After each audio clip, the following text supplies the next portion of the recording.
As danças folclóricas, elas representam um conjunto de danças sociais peculiares de cada estado brasileiro, oriundas de antigos rituais mágicos e religiosos. Então, quando eu falo peculiares, eu falo de algo que é próprio, como por exemplo, a gente pode usar o sotaque. Então, o sotaque é algo que também é próprio de determinada região, determinado estado. E quando a gente ouve ou identifica um sotaque, a gente consegue ligá-lo ao lugar de qual ele é originário. A mesma coisa vai acontecer com as danças tradicionais. Então, tem determinadas danças que quando a gente visualiza, a gente já consegue identificar a qual região aquela dança ela é peculiar, ela é própria, né? E essas danças elas podem ter diversas funções, como a comemoração de datas religiosas, homenagens, agradecimentos, saudações às forças espirituais, dentre outros, certo? No Brasil, o folclore brasileiro possui muitas danças que representam as tradições e as culturas de determinada região.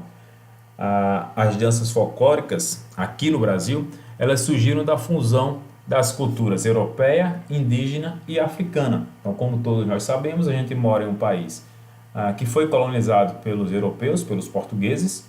Quando eles chegam ao Brasil, eles já encontram os índios que são os nossos primeiros habitantes.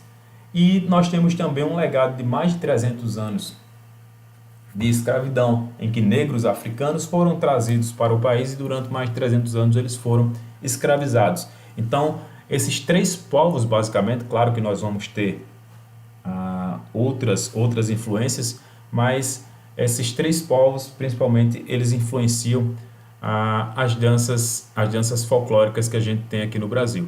Essas danças, elas são celebradas ou festejadas, basicamente, em festas populares, né, caracterizadas por música, figurinos e cenários representativos, e especialmente elas são realizadas ali durante o período que compreende o mês de junho, indo até o mês de agosto, certo? Claro que vamos ter outras danças que são comemoradas em outros períodos, mas basicamente esse é um período em que as danças folclóricas ou as principais danças tradicionais do nosso país, elas são comemoradas em festas populares.